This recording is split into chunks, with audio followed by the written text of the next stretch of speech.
1, 2, 3, and.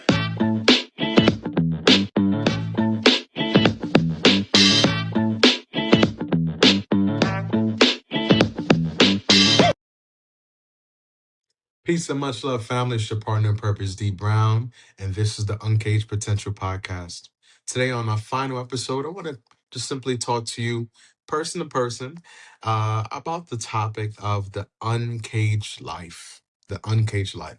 So, what if I told you that the difference between a caged life and an uncaged life is the thoughts that you subscribe to that send you potentially over 60 to 80 thoughts a day? And what if I told you that out of those thoughts, there are some researchers that say at least 80% of those thoughts that we think about are often negative. And oftentimes, because we live in a world where our five senses translate what's real and tangible, we often defer solely to that and seldom acknowledge that there's an authority, a force, a kingdom, if you would, that serves as a means of haven, a place for guidance, and even divine identity. What I'm speaking about isn't tied to a particular religion, okay? What I'm talking about isn't tied to any five-step program.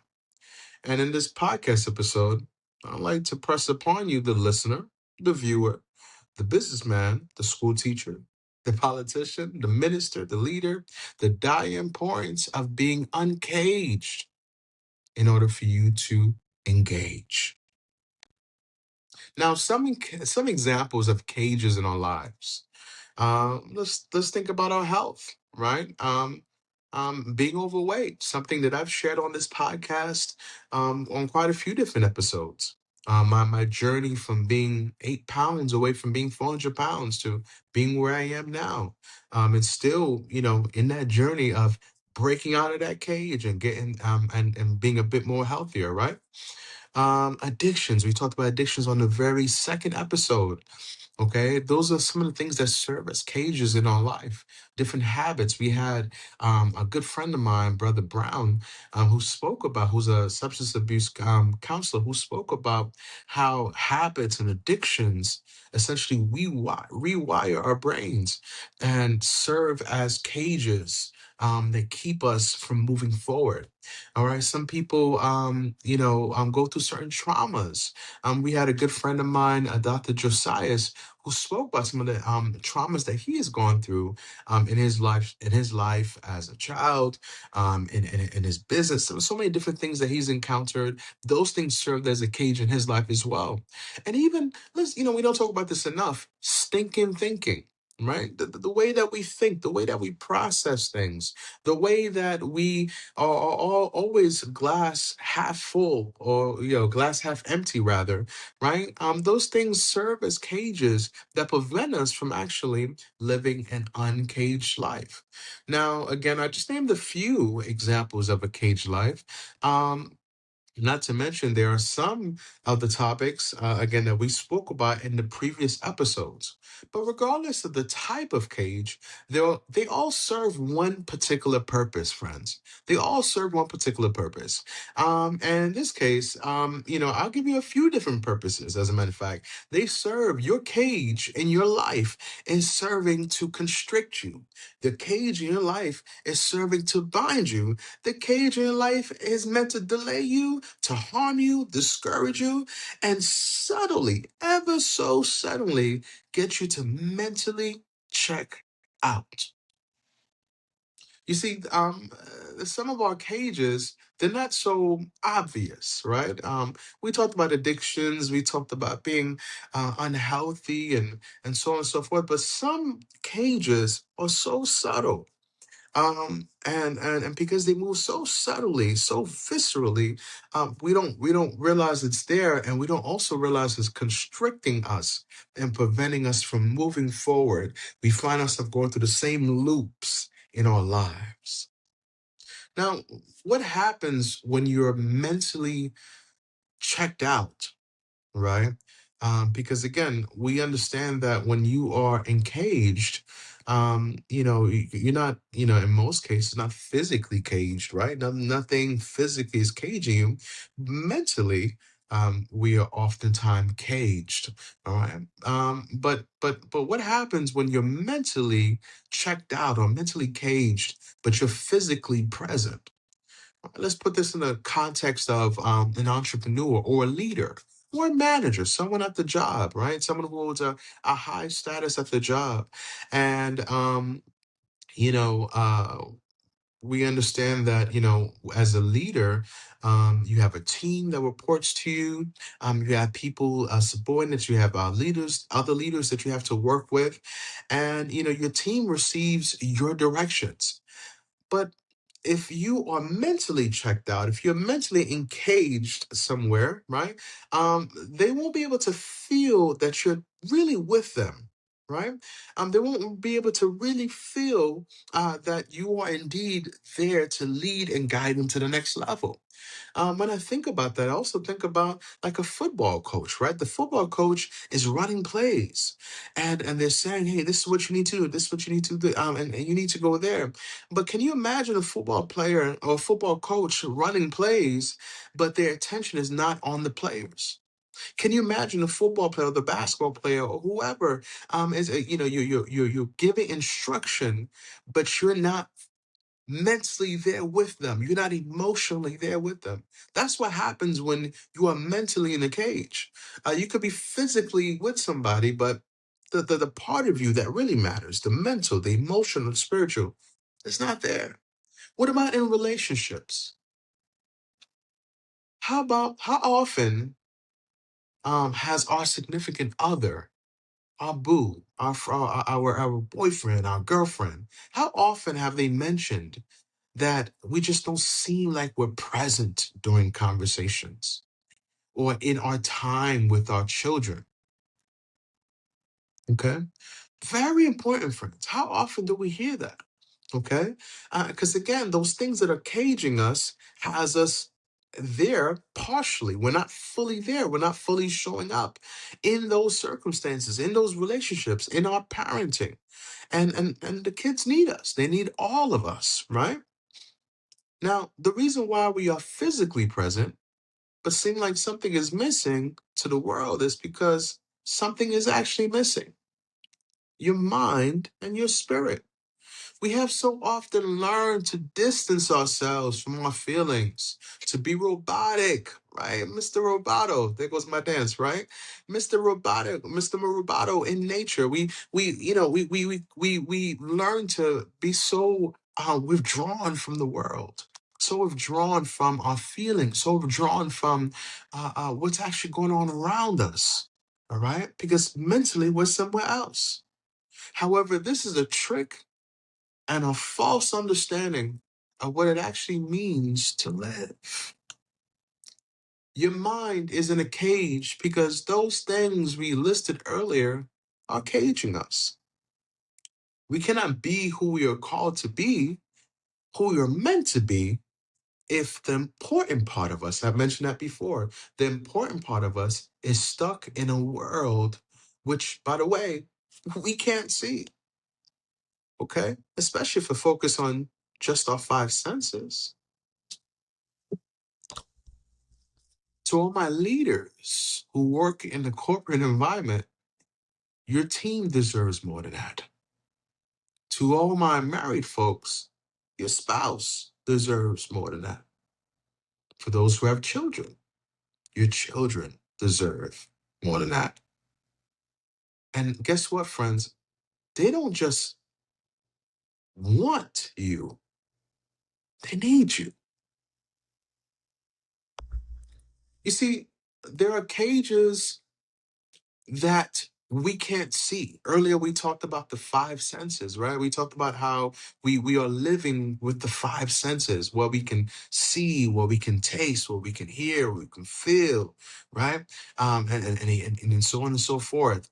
But, it's interesting because in the same way, our mind, right, is in a place, all right? Our mind is in a place where it's beyond our five senses, And it's engaged in that trauma. It's engaged in that situation that happened how many years ago? Okay. It's interesting that back during the days when, unfortunately, people of my complexion were thrown into forced servitude, uh, the type of cage that contained them fought hard to not only contain them physically, but their methods and ideologies that were utilized to cage them was for both physically, mentally, and dare I say, spiritually. Today, we are mentally and emotionally caged and enslaved. Oh, yeah. Oh, yeah. Today, however, in 2026, where slavery has been long abolished, right? We see that there is a different type of engagement.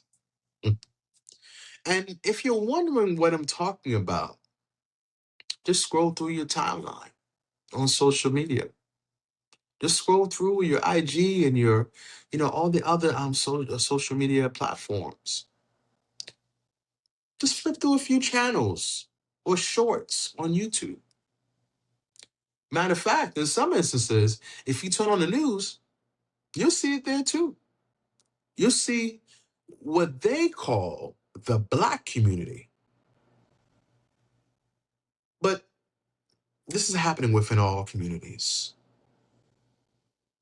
And we notice that there is a constant perpetuation of behaviors and ideologies and systems that lead and keep people in cages. Now, oftentimes I use this terminology loosely, and you've most likely used this terminology loosely as well, to celebrate or highlight a particular system, method, or lifestyle that seems to be agreeable to the majority. And I just actually used the word just now. It's people call it culture. Culture is used throughout different areas within our lives. Some example of cultures, a culture would be company culture, church culture, Black culture, white culture, etc. But without even pulling up the actual definition of culture, we can understand that culture, based off of what people are showing us, culture can either lead you to success and alignment, okay? Which we'll talk about a little bit later on about alignment, but it can also lead you with the herd over the cliff, like we saw with the pigs in the book of Matthew. What am I saying without sounding too preachy?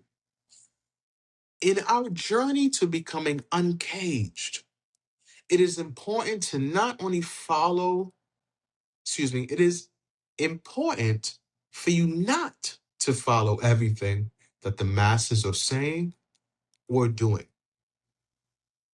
Remember back in the days when our parents used to say, more specific, I think about our moms, our mothers, they would say, well, if your friends were jumping over a bridge, would you do that too? This is the same concept, friends. It's the same understanding. And once again, this applies to everything that we do today. To my professionals in the corporate environment, I understand that corporate culture is often the way and means as to how we climb up the, watch this, corporate ladder, right? However, there is a way that you climb and still be true to who you are called to be.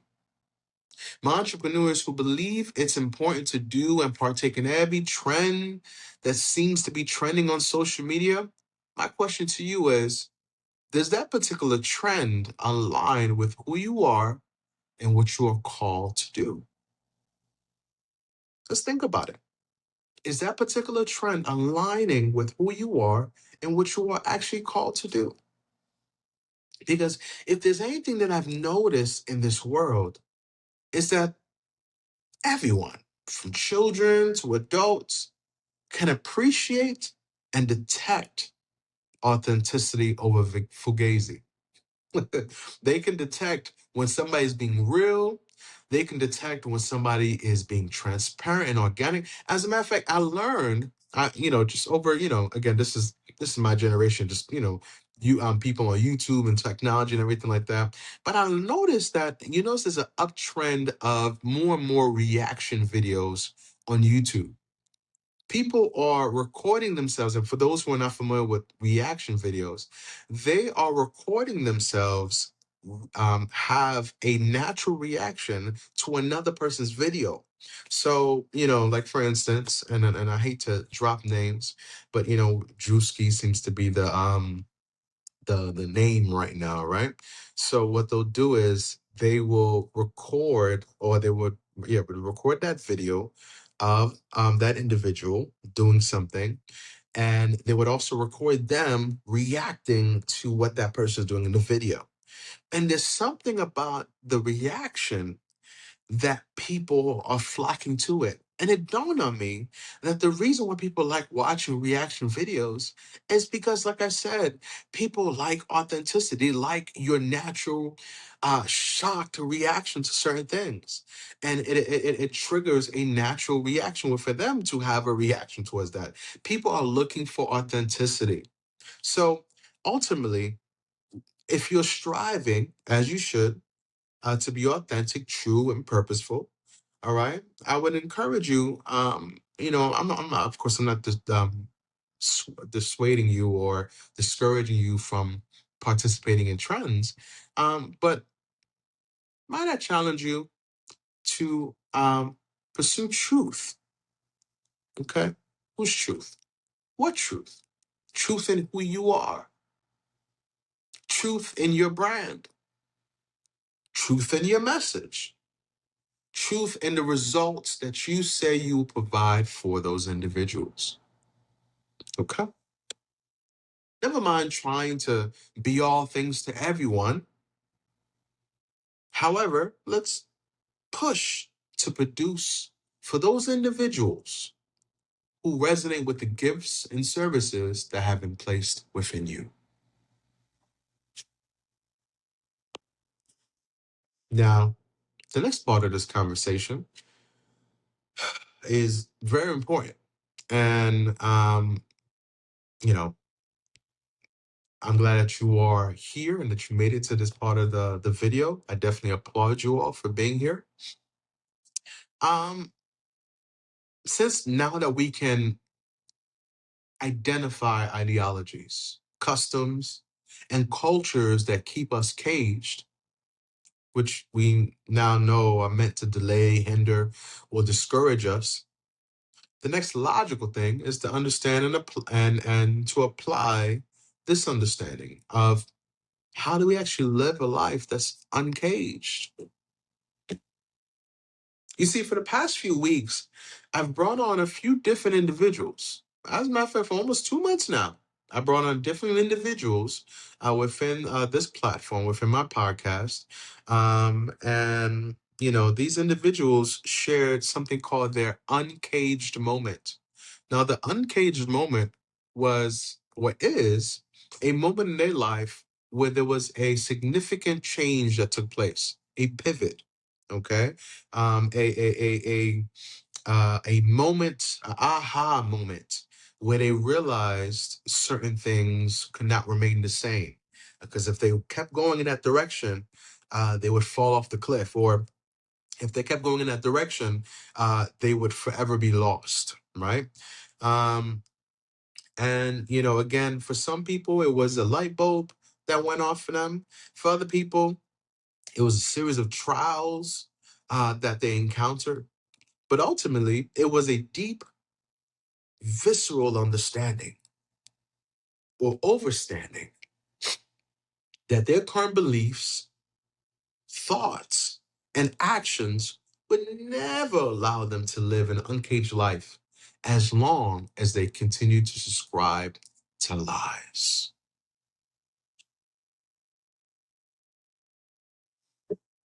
I'll let that sink for a second. Subscribing to a lie. Now, when you consider the word subscribe, Let's think about our email system. How many of us receive emails for something that we subscribed to years ago and we no longer have interest in it, but that information's still coming in ever so often? How many of us, deleted those emails, but the next day we get two more in its place because it's something that we subscribe to?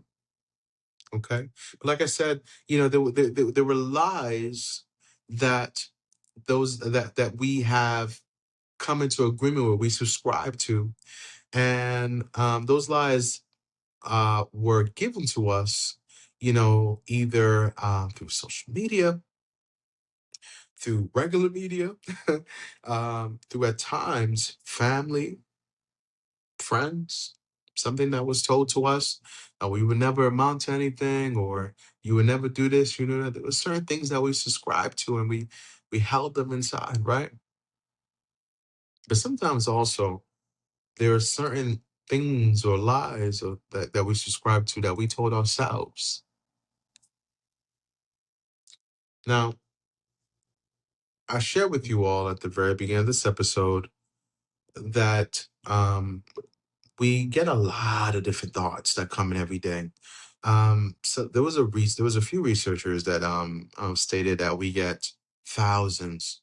They gave a number specifically 80,000, up to 80,000 thoughts a day. I don't know how accurate that is, but one thing that was said was, regardless if we're getting 60 to 80,000 thoughts a day, one thing that did remain factual is, out of those thoughts, regardless if they are 60, 80, 100, out of those thoughts, at least 80% of those thoughts were negative.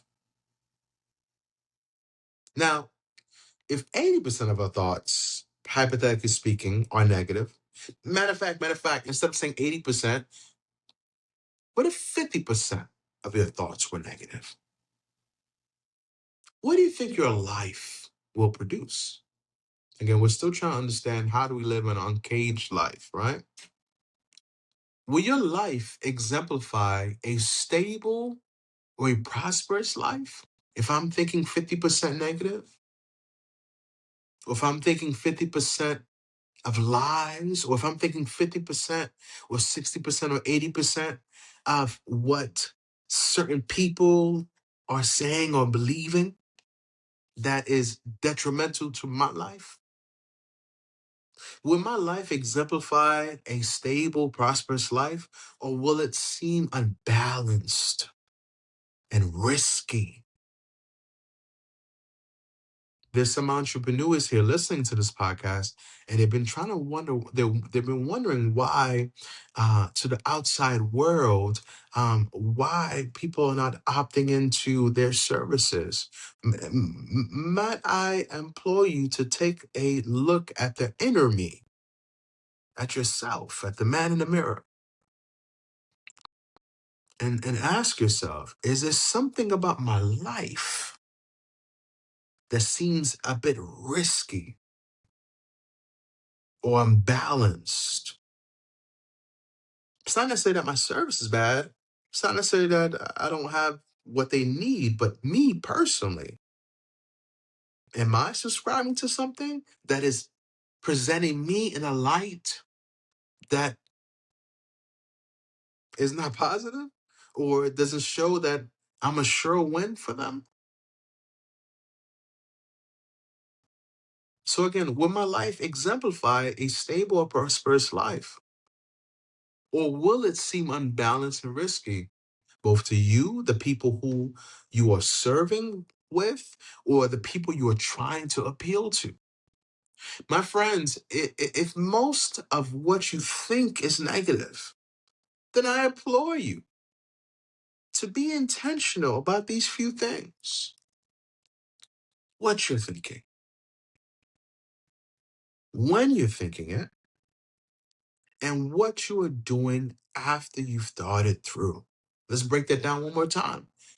Think about what you're thinking about. Well, let's give a practical example of this. How can I think about what I'm thinking about? Well, if I'm thinking about something, oftentimes it produces a reaction or emotion.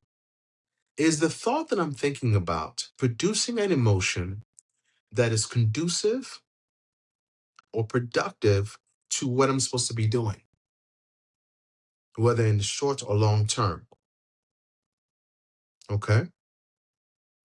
And when are we thinking this? Am I thinking this way when I'm in the process of getting to the finish line? Or am I thinking this way when I'm down in the dumps? Am I thinking this way when I see this particular individual and I get so upset?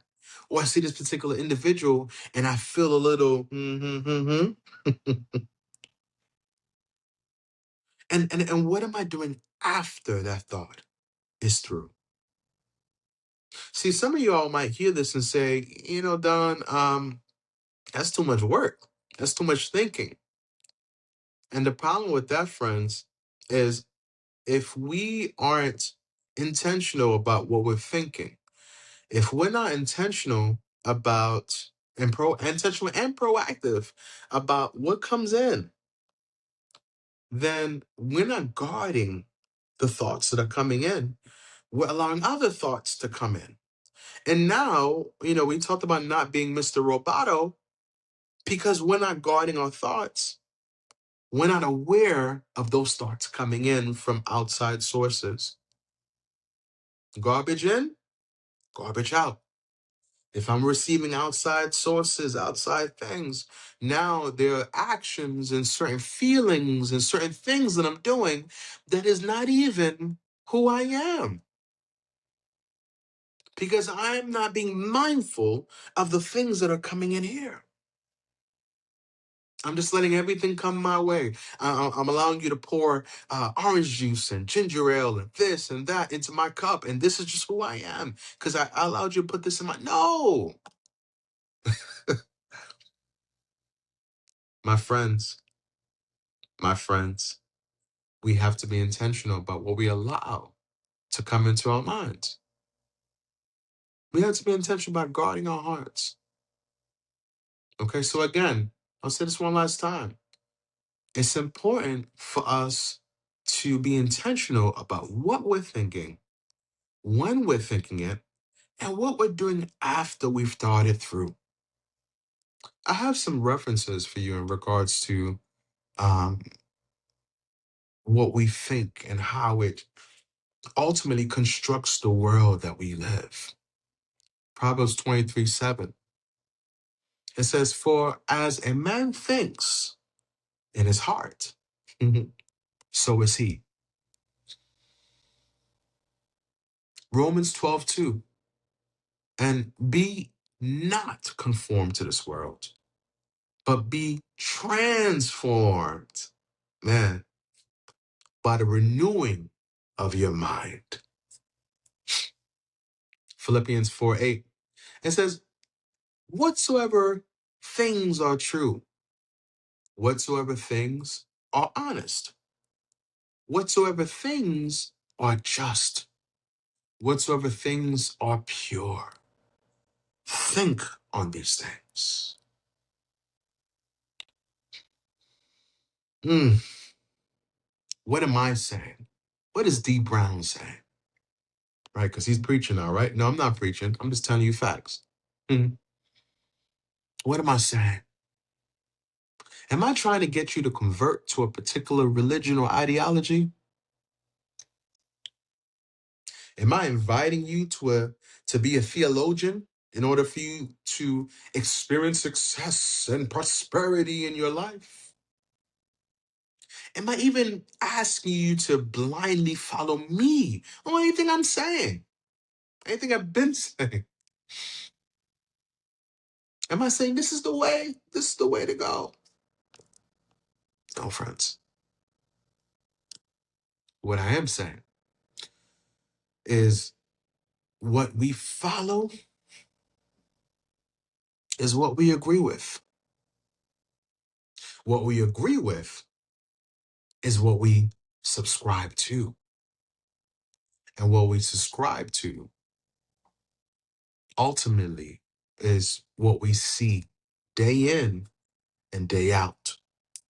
without even looking for it.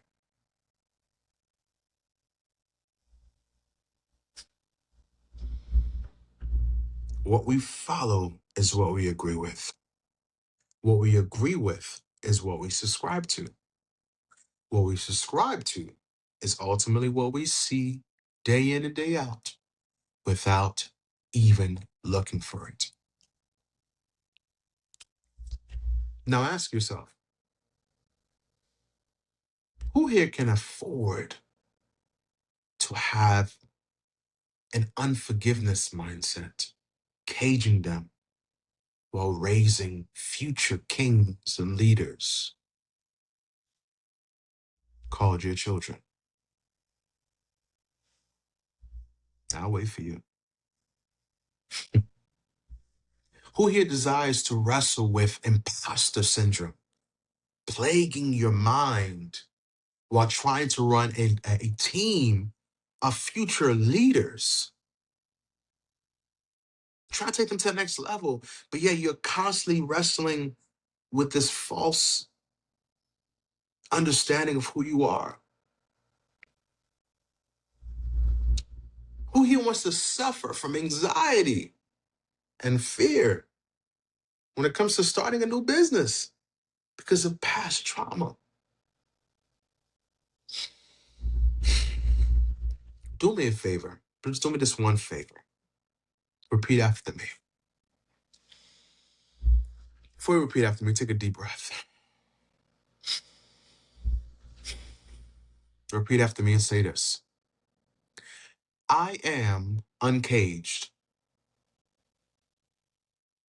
to be the great change. One more time. I am uncaged to be the great change. Then watch this next part. I am set free because that's my identity. One more time. I am set free because that is my identity. Whew. Oh my goodness. Oh no, that's good. That's good right there. Man, oh man. My family, my friends, before I make my final point, once again, I applaud you all. For those who stayed for the duration of this episode, as you can tell, this is a very special episode. It's our last episode of the season. But I thank you all for your continued support. And I believe that you are the change that your family needs. I believe that you are the change that your business, your organization, your job, your community, you are that change that they need. And I'm thankful for you. Oh, yeah. You can believe that. Just now, I welcomed you into making a statement, a declaration, if you will. In that declaration, we said that I am uncaged to be the great change. I am set free because that's my identity.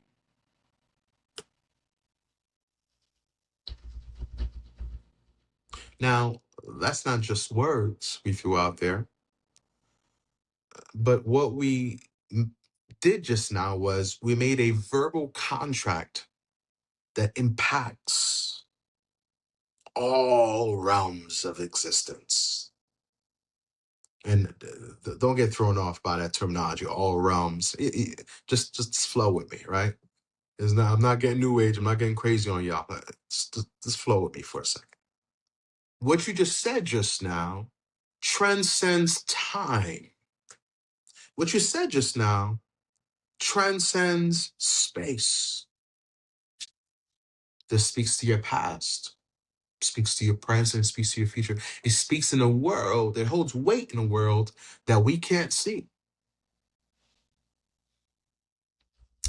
But as powerful as that is, I've learned that a statement is powerful to make, but it's even more powerful when a statement is in alignment with something. You see, when I look at the Declaration of Independence, what makes it so powerful is not just the people who wrote it. It's not even the fact that they came together and agreed on it, and that is the foundation of this country. What makes it powerful is that it was bound to the land in which the declaration was made for. I'll explain some more. At the beginning of this episode, I foreshadowed a particular word. I'm not sure if you all picked it up, but I gave you all a little foreshadow of the importance of a place that's called the kingdom. I assure you, for those who are concerned that I am playing the religious card, I would hope by now you would first and foremost know the role that I play here, and that's not my intent. And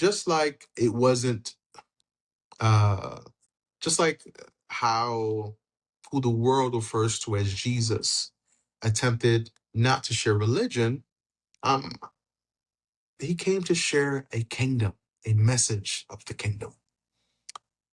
The kingdom that he spoke about was a place that was far, or at least seemed far for a lot of people.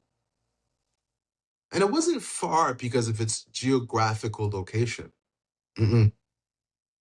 but because for the most part, we understood it to be otherworldly.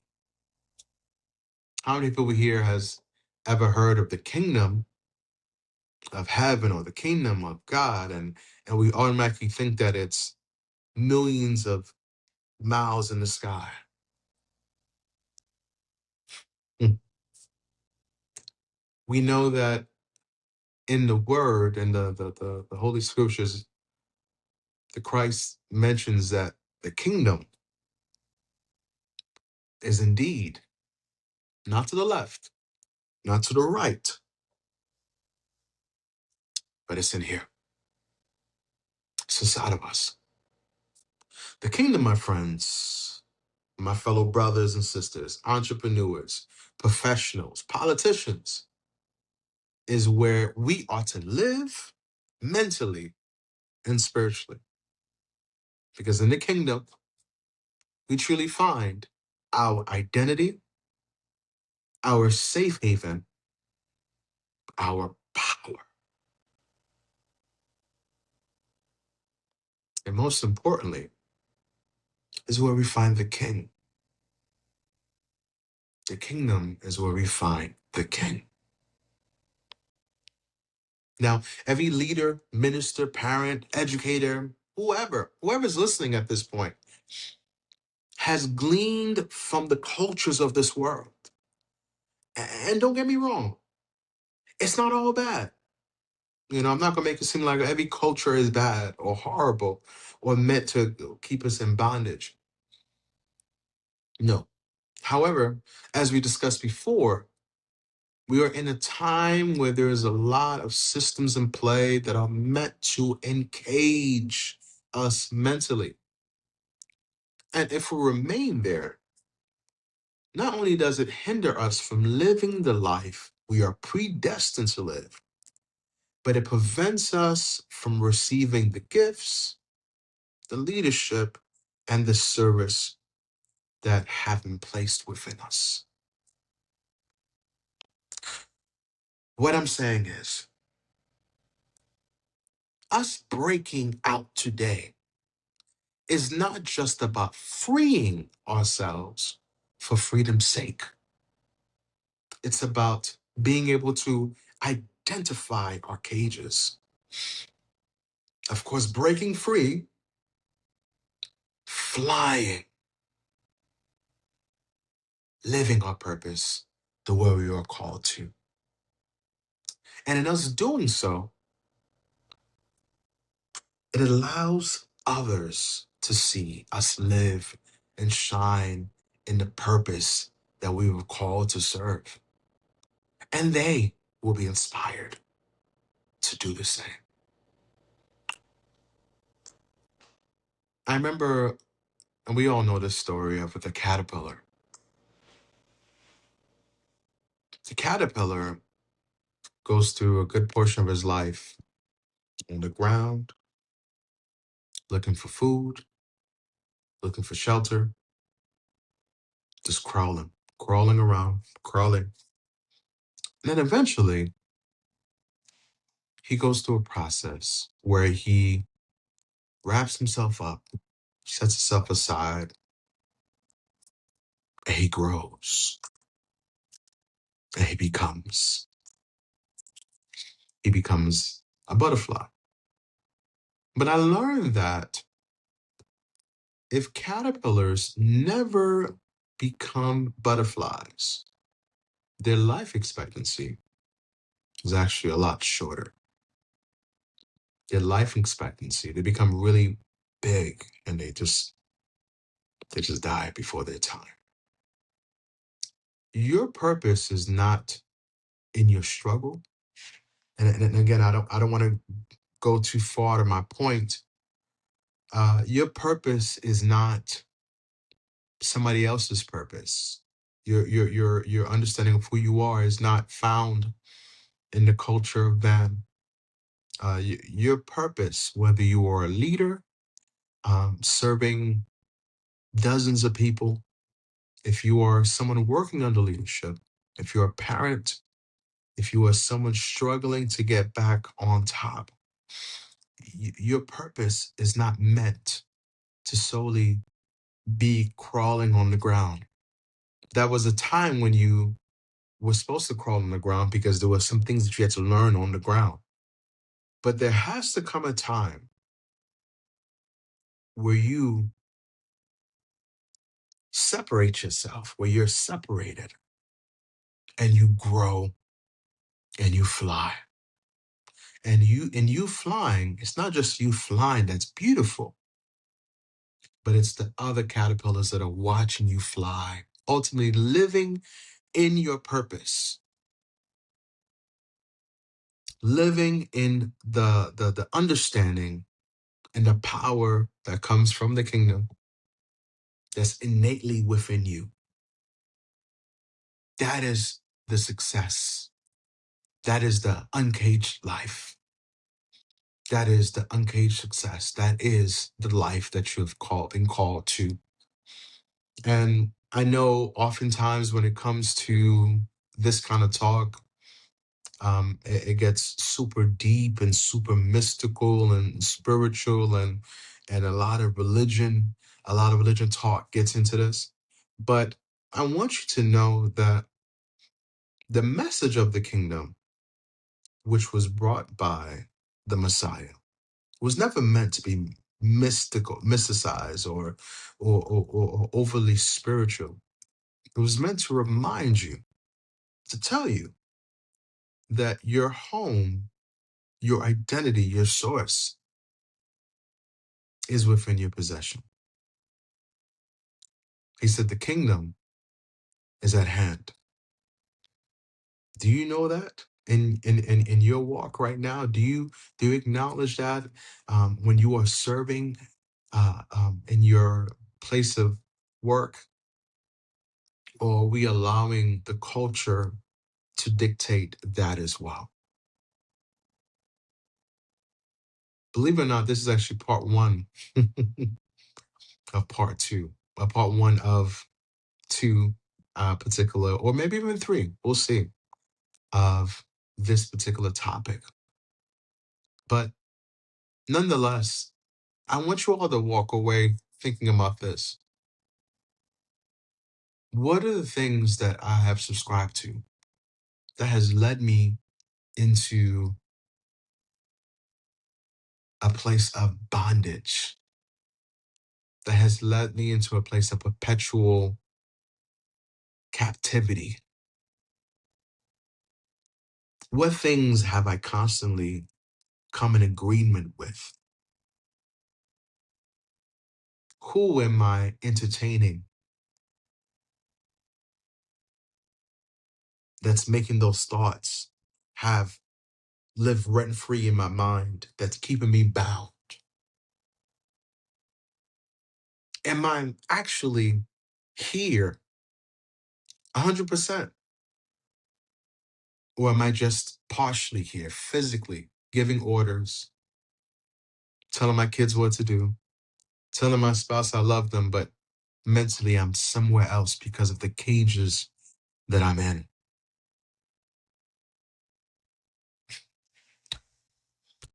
Family, this is your partner in purpose, and I mean it. I am your partner in purpose. I love you all. Thank you all for your support. Again, this is part one of maybe my 2-3 part series. We'll see. But again, I will see you on the next season. Thank you so much for your love, your support these past few months. And again, you are loved. You are uncaged to be the change. You are set free because that is your identity. Peace and much love, family. Catch you next season.